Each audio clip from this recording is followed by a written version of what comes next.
Good morning, everyone, and welcome to Collab Tech's dynamic virtual lesson session. We are here today to talk about how we can all deliver richer learning experiences that are better for the educator and better for the student. And as part of this welcome, I'd like to start with an acknowledgement of country. I believe that it's really important to acknowledge the traditional owners of the land that we're all meeting on today for this call. For me, sorry, my slides have just disappeared. Please excuse me. It's super important now more than ever that we acknowledge the traditional landowners. And for me, I am joining you on the land of the Gadigal people, and I pay my respects to elders both past, present and future, for they hold the memories, the culture and the dreams of the Aboriginal and Torres Strait Islander people. Here at Microsoft, we pride ourselves in our commitment to driving Indigenous organisations, communities and businesses forward. As you will see from this slide, we work really closely with various heritage-listed Kakadu National Park programs, including the Indigenous Ranges, and we work as part of the Country AI program to protect our incredible biodiversity in partnership with the traditional owners. And before I hand over to our presenters today, I want to leave you with this one quote. And I don't know about you, but when I was growing up in Australia, I never learnt any part of our Indigenous language. And for me, that makes me truly sad that we've lost that part of our culture and heritage. So I'm going to close this acknowledgement with these words translated from Waka Waka, the Central Queensland Indigenous language, into English. And it means, today my language is sleeping, in the future my language will be awake. And I hope together this is something that we can bring to all Australians. So with that end, you know why you're here. We're here to talk about dynamic virtual lessons, and we've got an amazing bunch of presenters to talk you through their expert opinion on how we can deliver better pedagogical experiences using design principles that are known and researched to actually deliver better engagement and better outcomes. So who's who today? Today's presentation, you're going to hear from the team at Collab Tech. They're our expert partners bringing these kind of dynamic virtual lessons to life, and they're also the technical team responsible for a lot of the Dr. David Kellerman Uni of New South Wales setup that many of you may have seen before on some of our major Microsoft presentations. They work closely with Microsoft and our team of technicians and engineers to bring to life hub experiences for our customers, both in pilot mode and in adoption and training mode. They're also our key partners across modern deployment, and we work with them very closely to deliver great experiences for all of our customers. Megan Towns from our education team will also be joining us to talk through how we can actually leverage this technology and these design principles to really enable better educational experiences. And coming from a teaching background, Megan really does understand what it's like to be a teacher and what we need to do to better engage students and to keep our teachers motivated, engaged and productive every step of the way. Now, throughout this conversation, you've got a whole bunch of experts who are available to moderate questions and answers. So please don't hesitate to drop questions in the chat window on the right-hand side of your screen. We will be answering them throughout the call and throughout today's session. And we do have some prizes of merchandise to those that come to us with great questions. So please don't be quiet throughout the session. We expect to wrap up exactly at 11 a.m. So looking forward to a great hour of power. So without further ado, I'm going to introduce you to Kalo from Collab Tech, who's going to talk about what different setups could look like depending on your budget and your environment, and how to get the most out of whatever you're investing in from a technology point of view. Over to you, Kalo Wilson. Thanks a lot for the introduction, Emily, and good morning, everyone. I hope you're enjoying your day. It's a little bit overcast here in Taipei, but it's still a lot cooler than it has been the last few months, which is lovely. My name is Kellerman from Collab Tech. I'm based in Taipei. I've been over here since the beginning of the pandemic. So big part of our change in the working life for everyone at Collab Tech has been going virtual. So this has been a journey for us.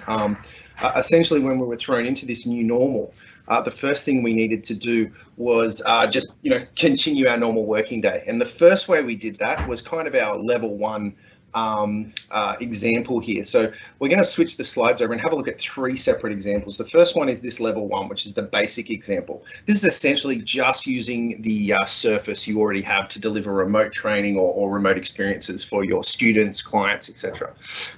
In this case, you're going to have a reasonably quality experience because the Surface does have high quality hardware. It's got excellent directional microphones. It's got an excellent camera. In fact, sometimes I've had comments that my Surface camera is better than the third-party extended cameras I buy. So that's an interesting one. You're limited though. You're limited in the experience you can deliver because you are just standing in front of your camera and talking directly to your laptop. You don't have the ability to gesture as much. You don't have many props, etc. You're also limited a little bit by your light. So you need to look to control the lighting in the space you're in, hopefully using natural lighting, maybe with some direct facial lighting from a lamp or something. But look, it's something you can get going instantly. It's something you can get going from almost any space, but you do have some limitations around what you can do. The quality of the experience is going to be decent, not great, is what I would say. Moving on to the second sort of level of presentation we can do. And I think it's worth, as I go through these, mentioning that this is the exact journey we took as a company as well, starting, when we were all thrown back home and working remotely,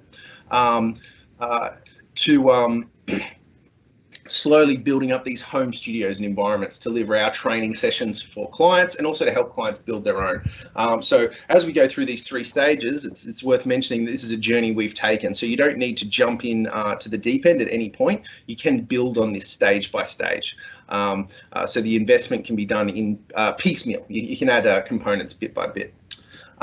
The second stage, which we're going to look at here, is where we actually start to ramp things up a little bit. From a hardware perspective, we're adding in a large digital whiteboard in the Surface Hub, which is an excellent collaboration tool and a really fantastic teaching tool because it adds a whole other layer to the presentation we'll do. In a moment, we'll switch to my colleague Daniel, and he'll show you how we can use our gestures, stand in front of this whiteboard and create a much more realistic learning environment, one where we do get to engage differently with the students and they get to see us doing a lot more of the normal things we would do as a teacher, gesturing, using props and just interacting with the students in a different way.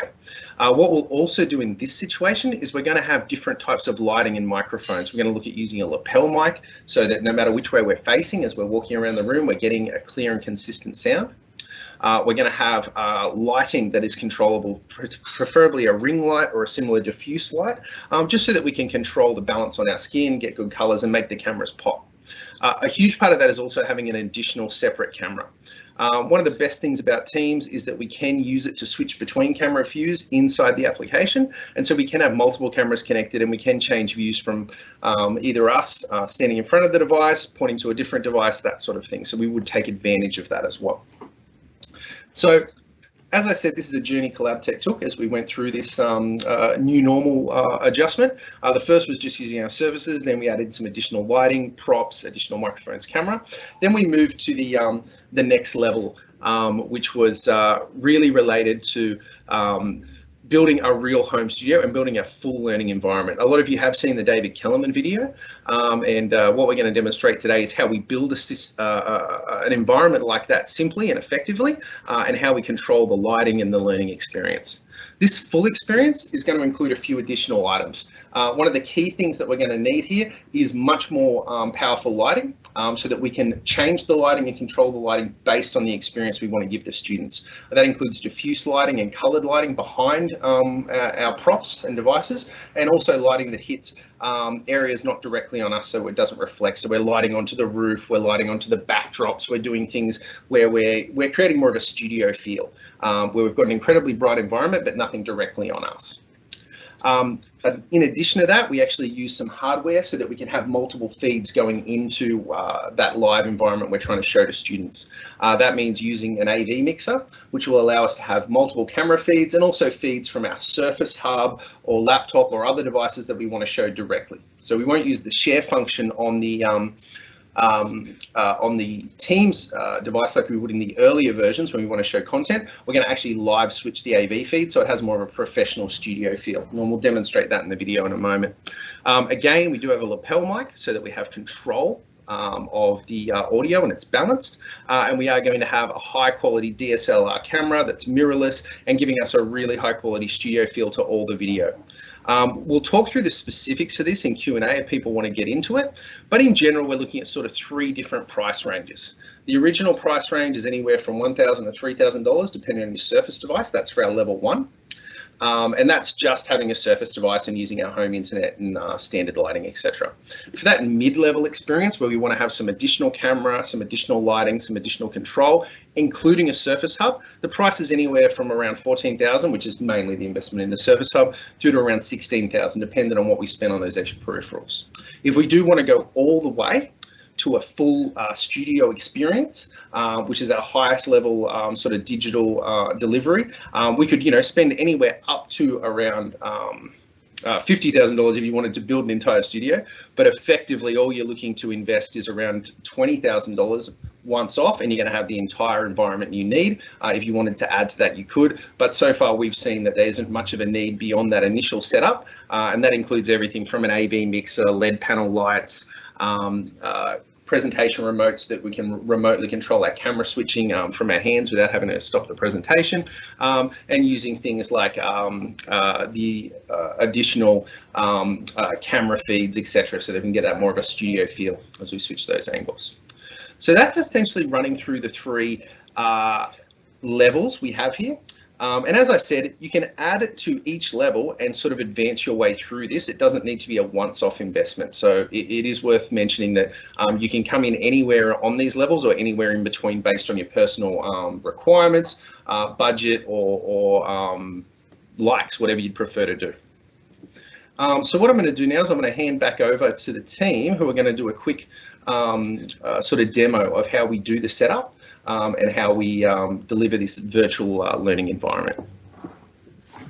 Thank you so much, Kalo. That was fantastic. I think it's really great to really see what it takes in order to deliver these experiences. And I don't know if you guys are familiar with the David Kellerman setup, but he has quite famously said that, students used to walk into these multi-million-dollar lecture theatres on campus at university that were designed by architects and with professional acoustics and AV equipment and microphones. And, during this hybrid learning lockdown, we've actually been downsizing that to the equivalent of a webcam. And it's not fair to the students, and it's not a great way to differentiate the experience that your university is offering if you need to attract those additional international students and help continue to bring in that kind of revenue that was coming into the university. And so while a $35,000 virtual studio setup may seem expensive, in the context of value, these universities could set up 10 of these lecture theatres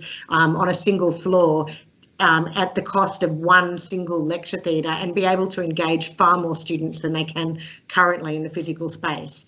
And you might be wondering, how do we do this? What kind of learning and programming and ability and skills do we need in order to be able to leverage this technology and bring it to life?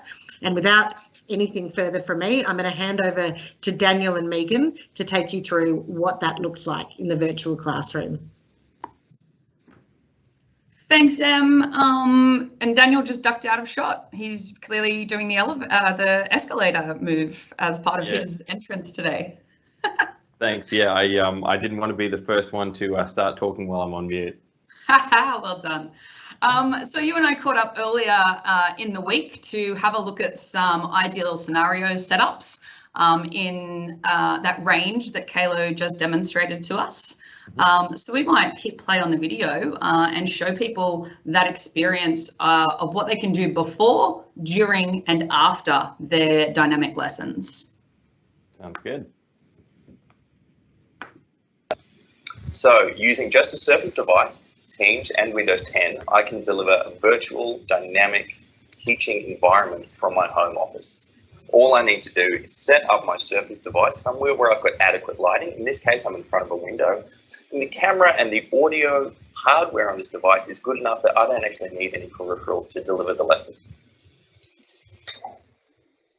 If I want to enrich that learning experience even more in this dynamic learning environment, I can use something like a Surface Hub paired with a few accessories such as a camera, a microphone, and some lights. This is a great way to make the teaching experience a bit more dynamic and the learning experience much richer, because I can talk directly to the students, I can interact with the material, and I can move around while I'm doing it.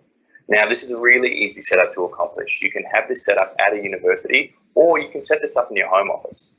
Now, to do this, I've got an LED panel light just across the side here that's actually facing away from me, so the light hits the wall, bounces back and diffuses nicely, and I don't get any glare on the screen.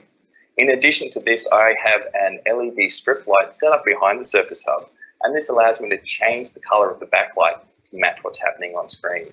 For audio, I have a simple wired lapel mic. This is going straight into the dock, and the camera that I'm using, which is a mirrorless camera that has a driver available that I can use it as a webcam. So both the mic and the camera are going straight into my dock, connected to my Surface device, and I've got my Teams call up here. So this is great because I can monitor the chat while I'm teaching. So I can present, and as questions come through, I can see them on my Surface device, and then I can answer the students directly. In addition to all these, I'm using a Logitech presentation remote, and I can actually use that to change the scene. If I want to full screen what's happening on the hub, or change to a different camera, or move through my presentation without touching the hub, I can just do that with a click. So Dan has talked to us about the hardware setup and how important that is, whether you're working from a home studio or on site. What I want to talk to you about now is your digital setup and how you can prepare for a lesson before you deliver it. So I could show you a heap of things, but I only have a limited amount of time. So I'm going to show you some of my top tips for the work you can do prior to a lecture or tutorial.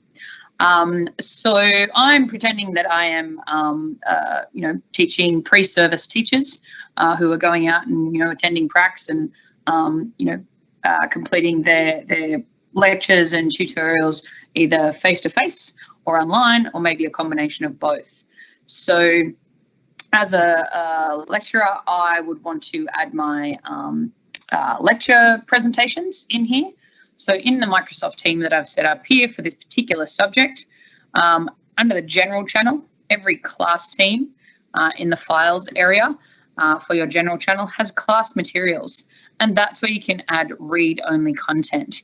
Now you can upload those directly from your computer by doing upload files or folder, but you can just go straight to your files. And if you do use your OneDrive for preparing work before giving it to students, then you can go into your OneDrive via Teams, access the space where the files are, and you can easily copy or move that content into your Teams. I'll do a copy because I like to do that just to, keep the original in my own space.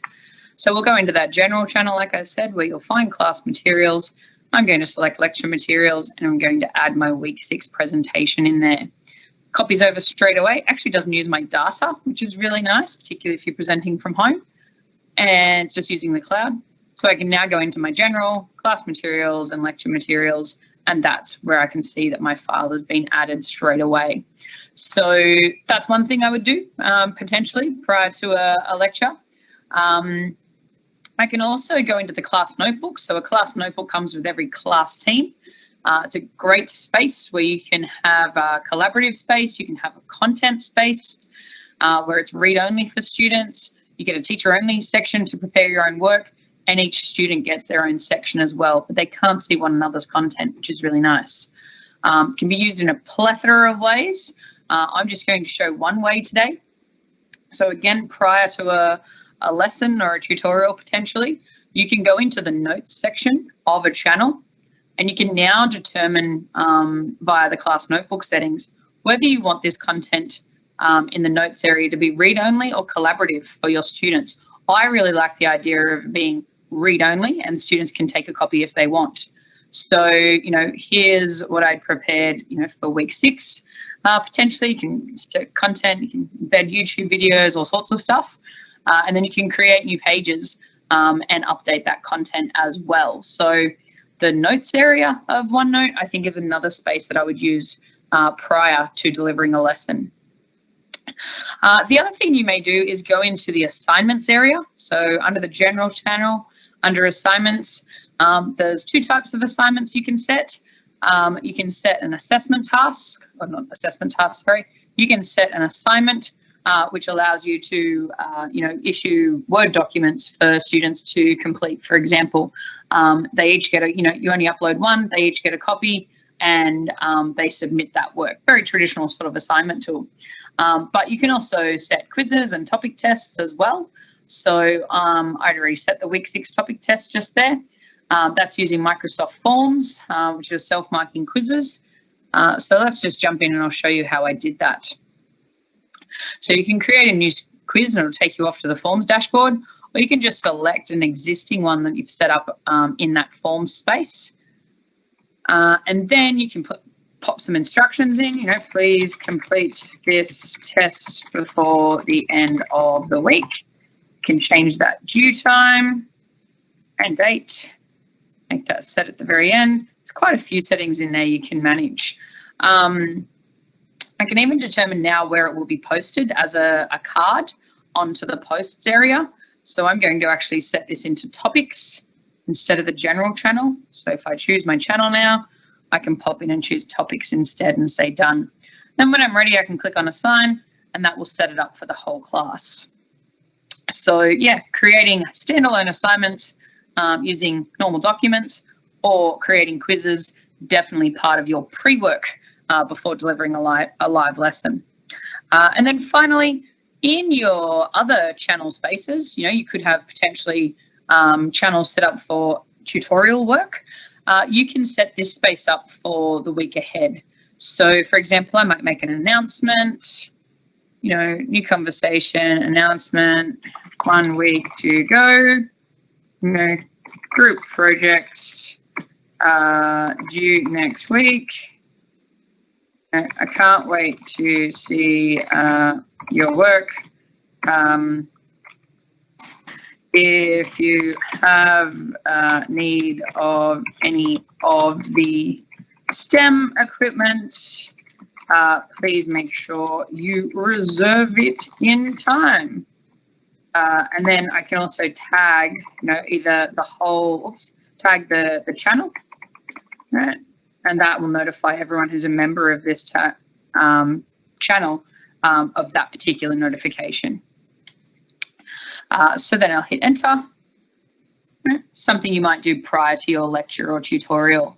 And then finally, the tabs up the top are where you can pin content that is relevant to that particular channel. So for example, I might want to share a particular website with my group. So as long as the website starts with HTTPS, you can pin it using the website icon. So I'll just call that make code. I'm going to look at make code and microbit during the next class, and I can click save. And I've kept post to channel ticked, so that means it will appear here as a card in the posts area. And I've also pinned it up the top, which means the website, the live website, embeds into this space. So the tabs become this way of pinning content that is relevant to your conversation, I guess, that you're having with your class or with your course. So if I click on the plus tab, you can see there's a whole heap of content you can pin up the top. Whether it's pinning to existing Office documents, whether it's pinning to particular SharePoint pages. ClickView is another option if you subscribe to that. Flipgrid, lots of educational tools in here are available, including good old YouTube. You can also pin to YouTube. So if you can't find it, just search for it and you'll be able to use those particular apps. A really nice way to, like I said, pin what's relevant in that moment in time, whether it be for a week or a term or whatever it might be, semester. And when it's no longer relevant, you can actually unpin it. So you just drop down the menu and click remove. So that's a few ideas for the type of digital preparation you might do prior to your course, prior to a lesson or a lecture. And all of that is possible on both the Surface Hub and Surface devices.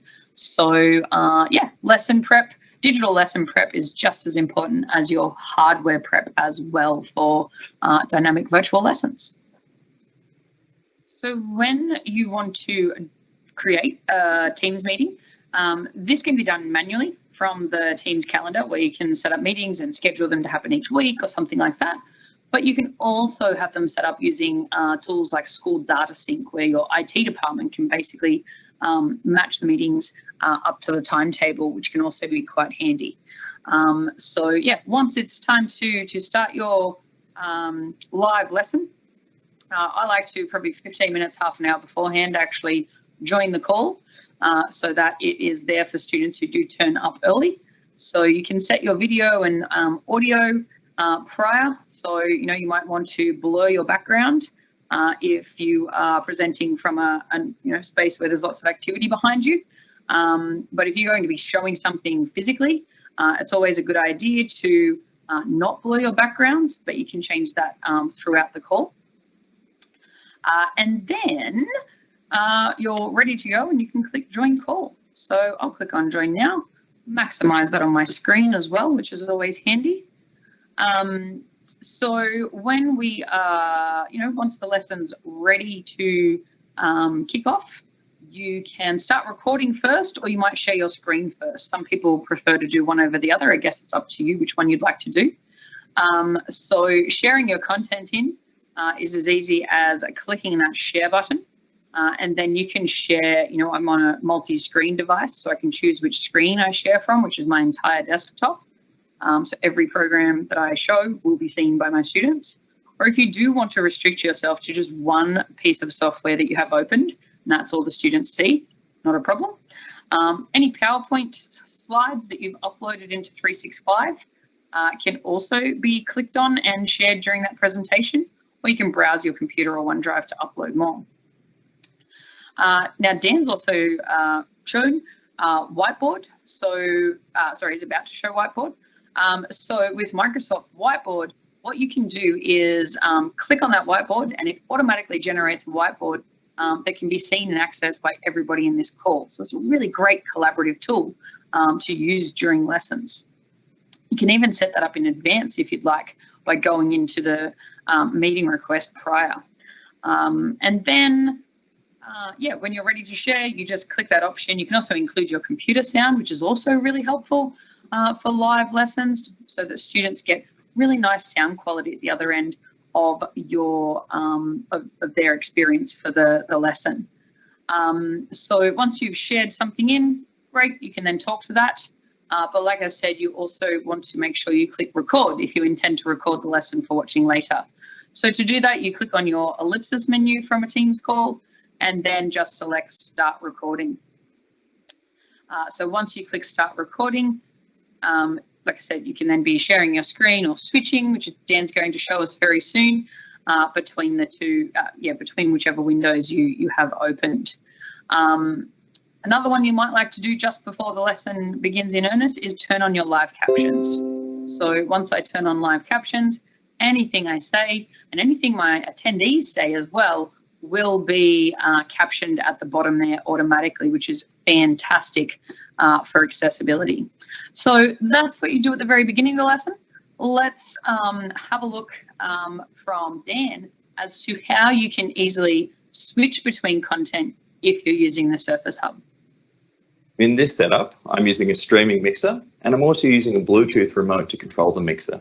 Now, what the mixer allows me to do is have several input feeds into the mixer that I can then send out through Teams. So in this scenario, I've got the screen from the Surface Hub feeding in, and I've also got a camera feeding into the mixer as well.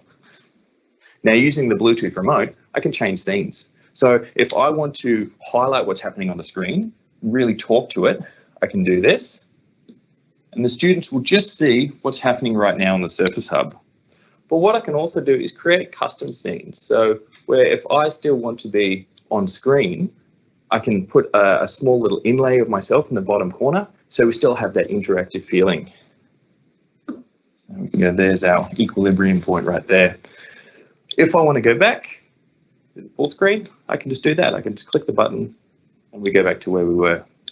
Now, what this does, it really enriches the learning experience. It has that really dynamic environment that there's that movement between the scenes, and it allows me to highlight what's happening on the Surface Hub while I'm still talking to the students. Really big benefit of this is that it allows me to mirror the experience with people who are in the room, as well as the people who are connecting remotely. Another really cool feature of the Surface Hub that you can use to enrich the learning experience is using several applications at the same time while you're marking them up. So for example, if I've got a timeline of human history here, what I can do, just to make things a bit more dynamic, is open up the map at the same time. So for example, if we have 5000 BC, the Egyptians were building the pyramids. We can actually go to Egypt on the map, and we can mark it up. We can draw a little pyramid, put 5000 BC. Then if we move along, we can see, okay, about 500 years later, Buddhism is starting to flourish. And we can actually move over on the map to the area that we're talking about and get a really good visual on it. It's another way to enrich the learning experience in a dynamic learning environment.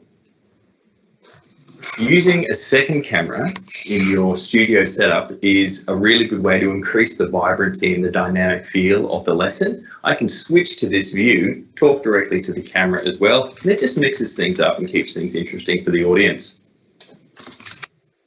So Dan has shown us how easy it is to present from the hub, using the switcher. Really easy to present dynamic content. It's also quite easy to present dynamic content from your normal Surface device, but also you're not always presenting. Sometimes you actually want to have a live discussion or work with groups. So whether you're on the hub or another Surface device, if you want to involve your class in, or an entire cohort in a conversation, you should really encourage them to use that raise your hand feature. Those present physically can raise their physical hand, but those joining remotely can also raise their digital hand.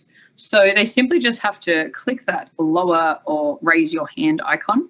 And as a presenter, again, whether you're on the hub or on your another Surface device, you'll see that little red pill notification pop up under participants, and you can ask that person to answer the question or make their statement. So once they've finished answering or talking, they can lower their hand. But there's that very visual identifier for you as a presenter, as a facilitator, to be able to see that someone's got their hand up, whether they're physically in front of you or digitally. So nice little feature for your students to be aware of. The other thing is being able to change your modes. So unfortunately, I don't have a large group of people that I can do this call with, but when you do, when you have more than 9 people, you can actually do large gallery mode, which can go up to 49 squares. I think it might even be increasing to more soon. You can also do together mode, which is where you see all of the people sitting in that stadium style seating. So I've got a few screenshots where I can show you that. So I've found the together mode a really nice option during remote learning and remote delivery of professional learning, because I could see people a little bit clearer without their backgrounds. I could actually see them if they physically put their hand up or if they were laughing. I just got deeper interaction with my audience by having together mode on a second screen when I was presenting. So I really encourage you to use that one if you are presenting to a remote audience. The other important thing during a live lesson is to be able to have a collaborative experience and use the Office 365 technologies available to you. Now, whether that's with a massive group or a small group or a collection of groups is completely up to you. So the Office 365 experience, it's really easy to switch out of your call if you're on a single screen surface. So I can just use Alt-Tab, or as you saw me do, I can minimize, right? But if I use Alt-Tab, I can actually tab through all the bits of software that I have opened on my computer. So that's a nice little strategy for you as a person sitting at a device to be able to easily move between windows when you're sharing your screen. So in my tutorial space, or any channel, doesn't really matter, it can be for a whole course of 300 people if you want. But in the file space of my channel, I've set up some Word documents that students will be able to collaborate on. So if I was to go into group 2, for example, I can actually see that there is actually already a student in here working. So I can see that their profile icon is up in the top right-hand corner, which means they're live in the document now. And, you know, if they are typing, I'm going to see that pop up on the screen. Even if I'm up here typing something else, they can type at exactly the same time. So yeah, it's great to be able to do that live collaboration. And as a lecturer or a tutor, you can actually jump into all of those documents and see when the students are working. When you perhaps don't have the students in your physical space and they're joining remotely, you can still jump in and just sort of, you know, see how students are going without necessarily having to ask them out loud during that live call. So make use of the file space in your teams for collaborative live work. And the benefit is that students can actually do that live during your lesson, or they also have the option to do it after the lesson as well. So great space to encourage collaboration in your Microsoft Teams environment. Another nice feature of the live call experience is that you can obviously show something. So because the Surface devices have such amazing cameras, just looking for my microbit, right? So if I'm teaching my pre-service teachers about how great that microbit is, what I need to do is make sure my background is turned off. So I can do that on the run. So I can just go into that background effects and turn that off, and we'll apply that, because then you can get that more precise look, view of the object that you're showing. So I might show how you then connect in the battery. Perhaps if I can get my hands and fingers working correctly, and how it fits into that other slot. So yeah, make use of that camera. What sometimes happens though is you need to be spotlighted. The students need to see you. If you're in 7x7 view, they can't see you because you're one of 40 odd people on the screen. So you're actually now able to go into your participants list, and I can spotlight myself, right? So if I click spotlight, what that means is that video, you know, my face is being shown for absolutely everyone. And even if they've selected together mode, they won't be able, they'll only be able to see you on the screen. So, you know, whether you're standing at the hub or standing in front of a Surface Pro like I am, the ability to spotlight yourself and show what you're doing with things physically in your hand is another really powerful part of Surface and Teams working better together. So yeah, that's the few things that I wanted to show around what you can do during a meeting. The important part is if you are recording your lesson, you need to remember to stop recording. It will automatically stop when you leave the call as well.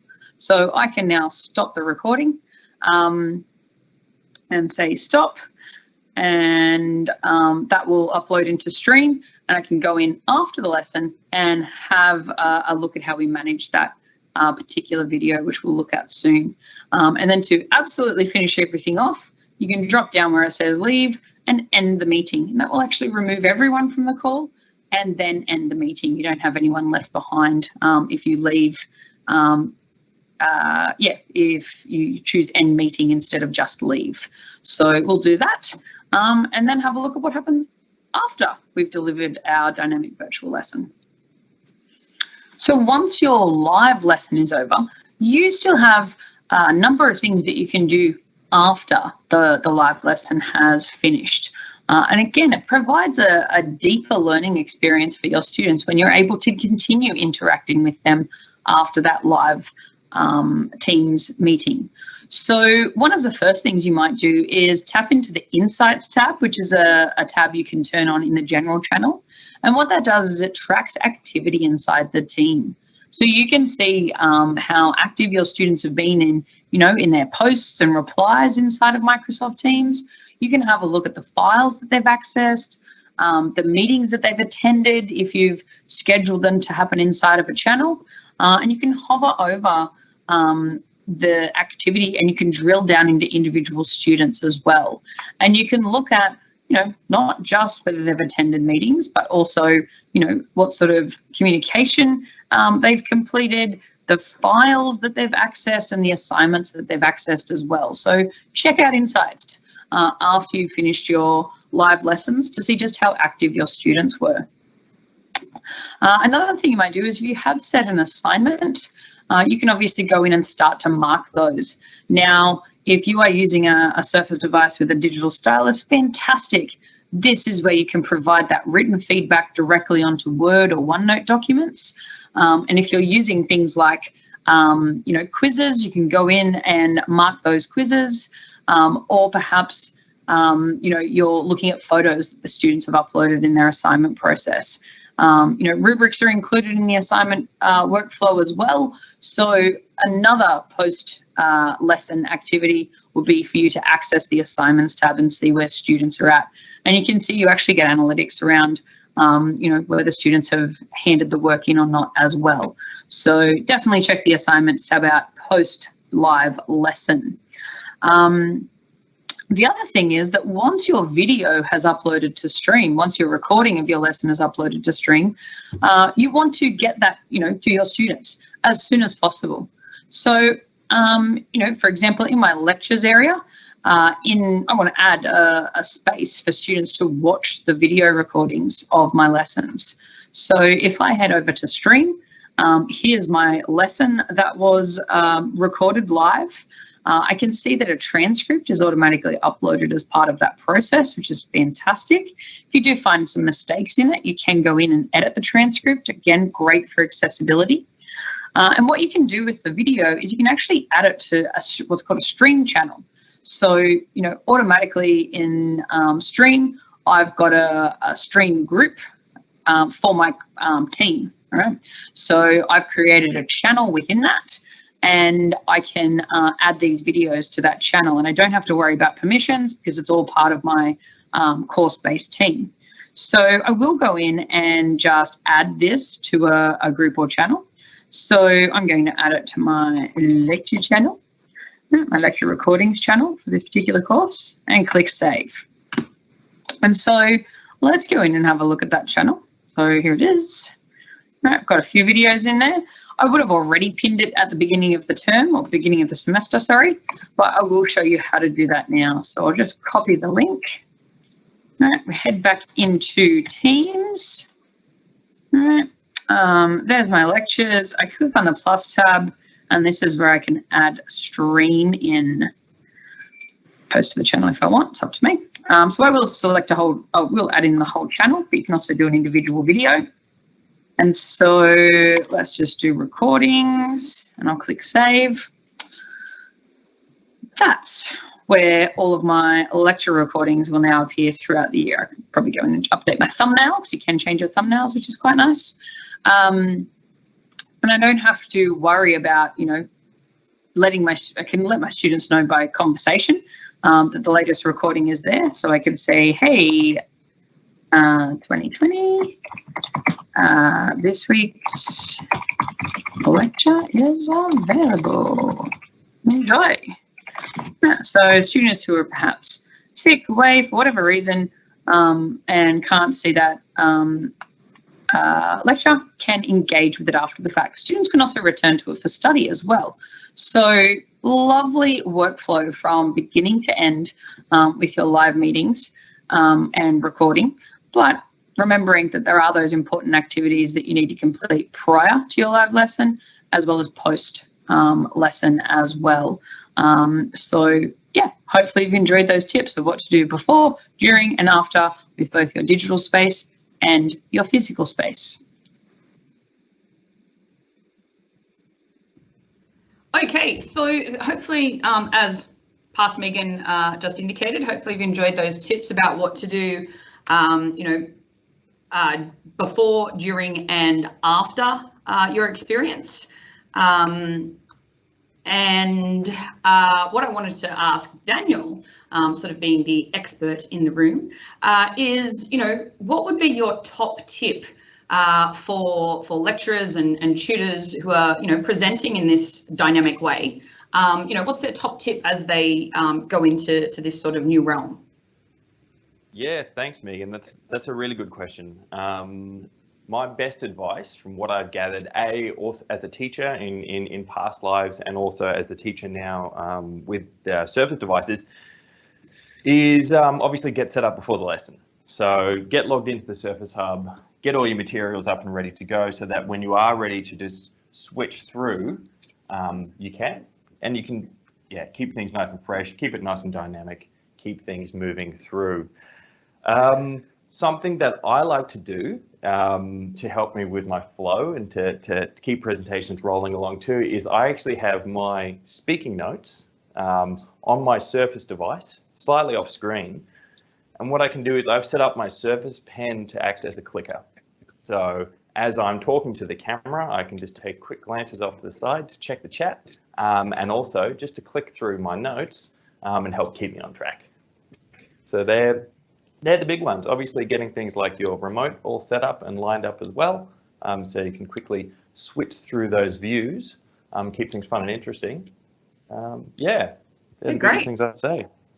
Excellent. So we've had some questions throughout and we're answering those in the Q&A, but we thought we'd mention a few out loud that were quite relevant for everyone. So happy for yourself or Kayla to answer this one. You know, someone asked, do you need to invest in all this equipment at once or is there another option? Yeah, look, that's a really good question. The answer is no, you don't need to make that initial outlay at once. And we learned this by going through that journey, from good to better to best. You know, so you can just start with the Surface device, you know, and then you can bump that presentation up with things like a little LED light and, or then you can move to something like a nice webcam where you can start presenting straight to the camera and interacting with your materials. And then you can start bringing in things like Surface Hubs, LED lighting, panel lighting, strip lighting, etc. So yeah, you can really start with the basic, with the Surface device, and then just add to it. Yeah, great.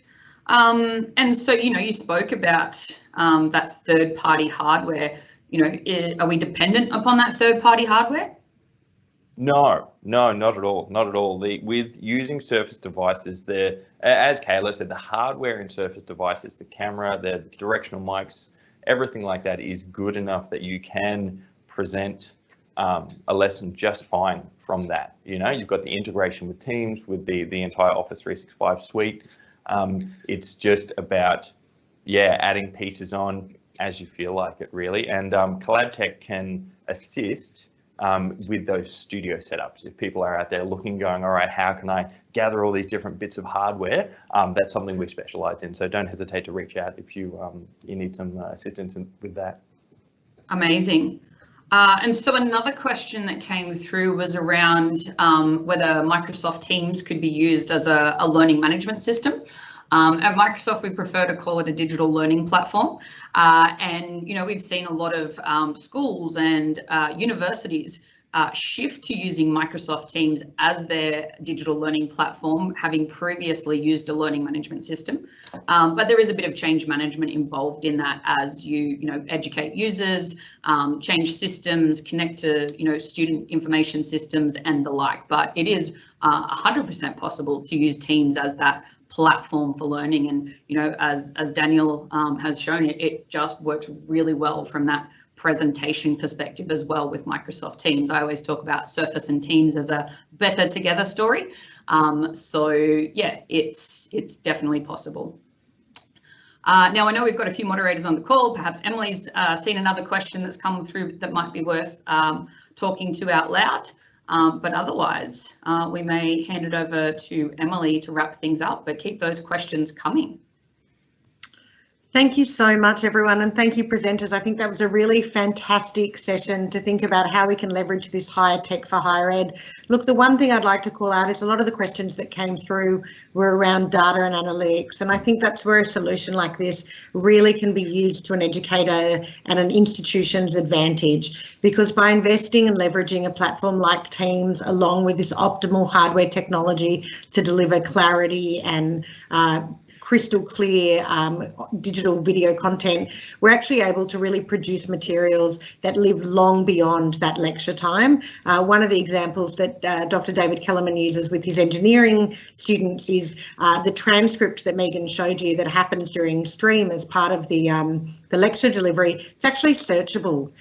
So you're able to actually search for content or topics or FAQs if a student is looking for a particular answer or to revise some materials ahead of their exams. There's also the ability to go to the next level and build a question bot, which is something that we've actually published the code behind that we can share on this chat window. But Dr. David Kellerman was able to build a question bot, so that bot was able to pull answers from those transcripts and direct students with specific questions directly to where in that lecture that had been covered. So that was not only a huge time saver for the lecturer, but also meant the students were a little bit more in charge of the type of learning that they were doing and at the pace and that their questions were answered in. And while you'd think that that makes that digital experience a little bit more distanced, actually Dr. Kellerman found the opposite. He found that this unique experience for the students meant that he could focus on the questions that hadn't been covered, that hadn't been answered, and he could dig in deeper to really support those students in those areas that weren't crystal clear, rather than spending time going over content that was already covered. So look, we're really proud of the way that our tech is enabling this deeper and richer teaching and learning experience. And on the following slide, we've got all of our contact details so that you can reach out, whether it's to Microsoft or Collab Tech. We'd love to hear from you. We have programs, funding, pilots to be able to get you hands-on with a hub on your campus, to share with you some webinars and one-on-one office hours with our engineering team at Redmond in Seattle, if you want to look deeper into the hardware behind Surface Hub. And we also have an asset that you can download at that link there that someone will also pop in the chat window, where you can actually download a one-pager guide on what the different 3 versions of the setups looked like, from that basic right up to that ultimate studio, and how you can invest in the right equipment to deliver that. But of course, if you have any questions, we're all here to help. We are dedicated Microsoft Surface education experts, and we love working closely with you to really drive better performance in schools of all of our Microsoft technology, from software to hardware. So please don't hesitate to get in touch. We'll be here for another 5 minutes, so drop your questions in the chat window if you've got anything we haven't covered, and otherwise we hope you enjoyed this session. The recording will be available following. Thank you so much. Have a great Thursday.